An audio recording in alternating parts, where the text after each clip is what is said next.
Guys, good afternoon guys. Og maayong hapon sa tanan nga kabisayaan.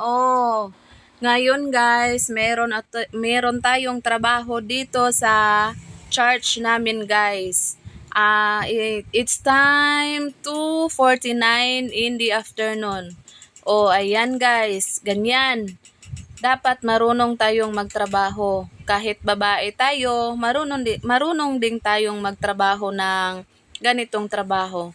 Alam nyo guys, naglilinis kami dito kasi meron kaming bisita na dumating ngayon at saka bukas at saka may dumating pa rin mamayang hapon. So, wait lang guys ha.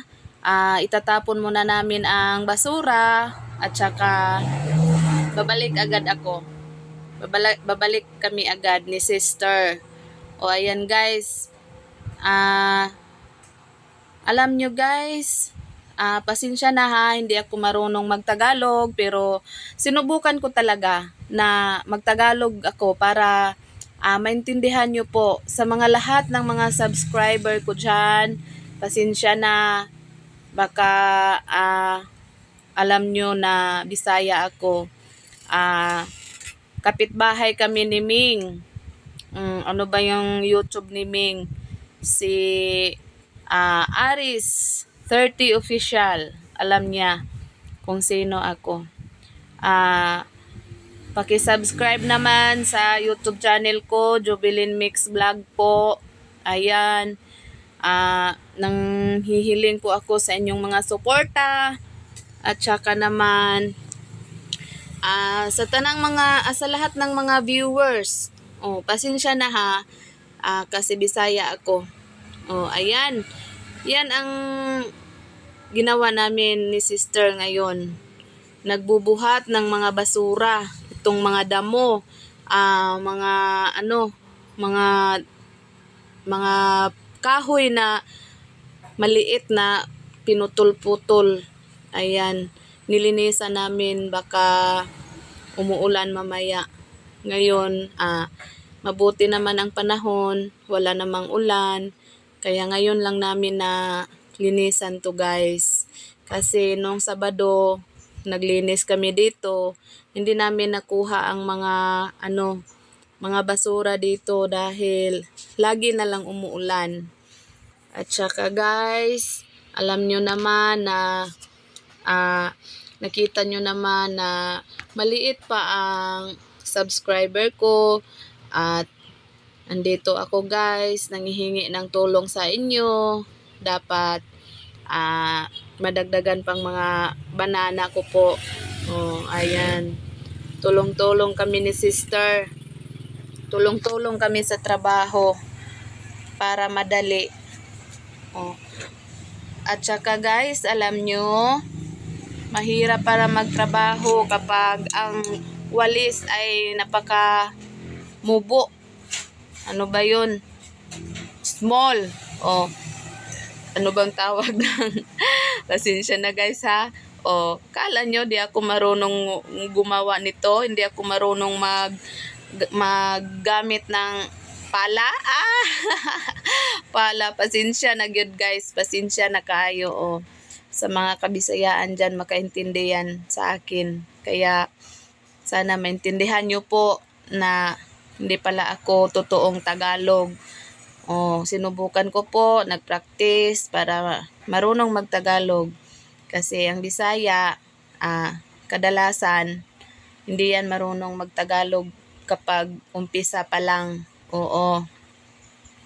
Ayun guys, hayaan nyo muna ako ha, magtagalog na merong tama, meron ding mali. Pasensya na sa lahat. At saka shout out naman sa lahat ng mga subscriber ko dyan. Yung nagbibigay ng mga ayuda po. Maraming salamat. Hindi ko na kayo maisa-isa dahil hindi ko na ma-memorize yung mga channel nyo po. Tsaka alam nyo na po kapag nakita kong nagla-live kayo, andyan ako, nakatambay ako sa mga live nyo. Sana mabigyan pa ng maraming ayuda si Jubilin Mix Vlog. Yan. Si Jubilin Mix Vlog ang nagbubuhat ng mga damo. Ayan. Huwag nyo na pakialam yung nakikita nyo. Nakikita nyong papaya. Oh, normal na yan Normal na yan kasi nagtrabaho eh.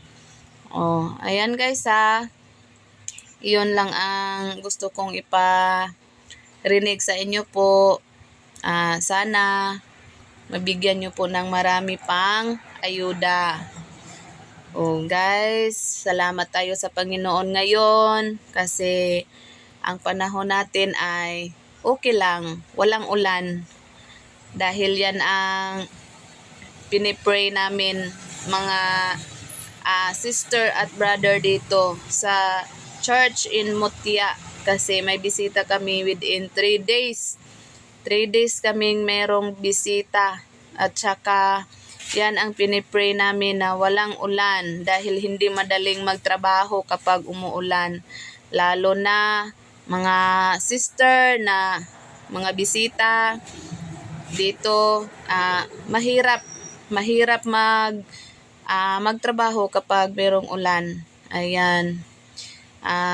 Mamaya dumating na yung mga bisita namin para mag-study ng yung Bible words o God's words. Ano ba yun? Yung Biblia. Yan ang pag-studyhan namin mamaya. Simula mamaya within 3 days po. Ayan guys. Tapos na po tayong naglinis. Ayan, konti na lang ang binuhat namin at saka itapon namin doon sa may puno ng niyog. Tapon namin. Ayan guys. Yan lang ang masasabi ko po sa ngayon. Sana matulungan nyo po ang YouTube channel ni Jubilin Mix Vlog. Ayan, tapos na. Tapos na tayo. Tapos nang maglinis, saan na naman tayo ngayon? Ano naman ang gagawin natin ngayon? Thank you for watching.